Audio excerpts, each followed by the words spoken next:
Greetings fellow tank commanders. In this video I'm going to be showing you a game that I played in the Vanquisher Sentinel AC 1. This is a tier 4 British premium medium tank with regular matchmaking. The game I'm playing is an encounter battle on Prokhorovka Night with tier 4 as the top tier and no artillery. For this game my tank is equipped with coated optics, binoculars, and a camouflage net. I'm using a British crew which only has 6th sense. And I platooned up with Zarlar 64, who is in a looks. There aren't too many well-armored tanks in this game, so I've gone over to the encounter base to make sure that we don't get captured. And I've also got sniping opportunities on all the tanks in the middle of the map, which is being spotted out by Zarlar 64 and a good portion of my team. This is beyond ideal sniping distance for the Vanquisher, but with enough shots I'm bound to hit some of them. Unfortunately this tank has a big ammo capacity, especially for fighting against only tier 4s, so it's very forgiving for opportunities like this.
The enemy's starting to make a push on the base, so I've got to repel them before I resume sniping.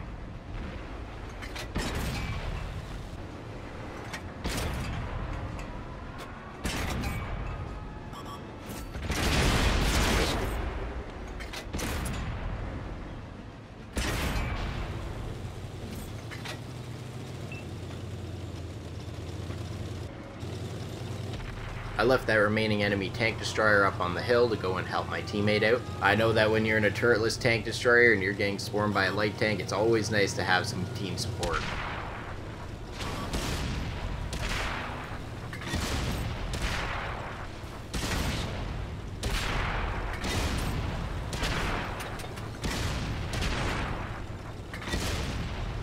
Maybe a few too many auto-lock shots here, but I always find it a little difficult to free aim with tanks that shoot so fast. A reverse ram, oh yeah.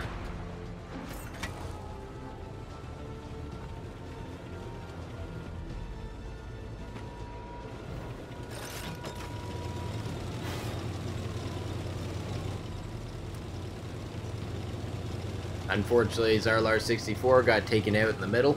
It's a real shame I wasn't able to provide any sort of sniper support later in the game here. But Zarlar 64 is a looks ace and was definitely able to make an impact. I spent all that time helping my teammate out and then instantly he got destroyed.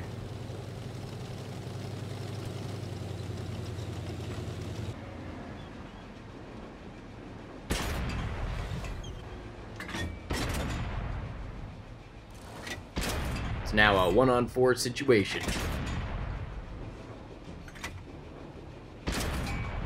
There is so much luck involved in those kind of sniper shots.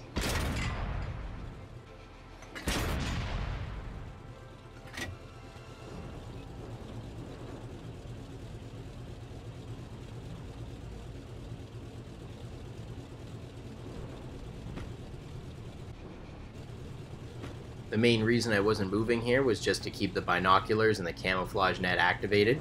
Otherwise I would have tried to get in some cover. I switched my APCR rounds when I saw that Valentine coming in. I'm the last tank alive, so I really do need that extra reliability.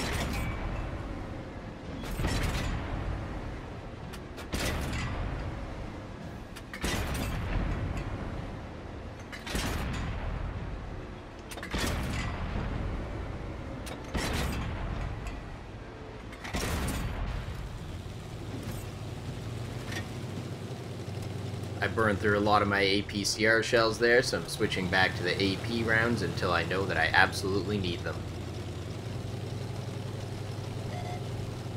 Since my hit points were on the low side and I didn't have information about the last two enemies, I wanted to spot them out and engage them from a distance like this, instead of just going for the base capture because I do have a very nice defensive position here.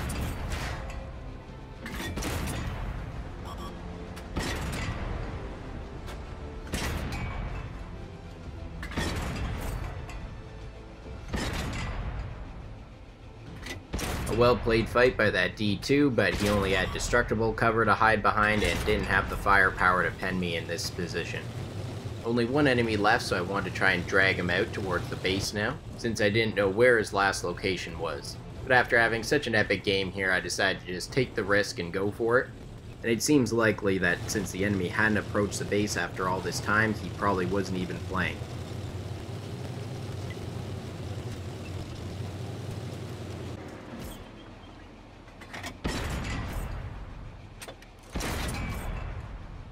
Yay, free damage!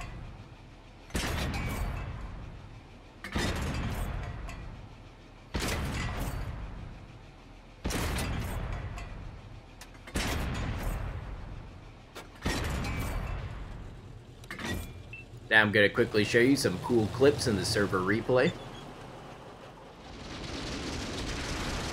Zarlar 64 brought my attention to this light tank doing a crazy rollover there. Now let's watch that again, but in slow motion. That may not have lasted long, but that player's got style. Here, Zarlar 64 is using a scenic destroyed tank as cover. That gave Zarlar 64 the opportunity to reload in safety, and then unleash the Lux's clip.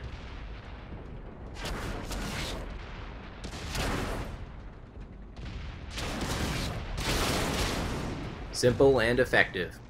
Now let's check the post-game stats and see how I did. For this game, I earned 37,000 silver and 6,568 experience with a 2x daily bonus. In this game, I dealt 1,765 damage, assisted with 184 damage, and destroyed 7 enemies while blocking 320 damage. This earned me High Caliber, Mastery Badge Ace Tanker, Top Gun, and Cool Headed. I placed at the top of my team, earning a base XP of 1,751. I managed to hit 58 of my 86 shots and penetrate 40 of those. Zarlar 64 also had a great game with 984 base XP, 856 damage, and destroyed 3 enemies, which means our platoon as a whole destroyed 10. In terms of crew and module damage, I damaged the engine in the Lux, and injured the driver in the Valentine.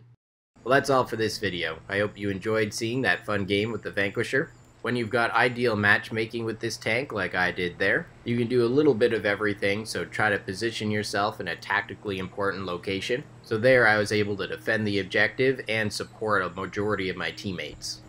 Stay tuned for more awesome World of Tanks videos.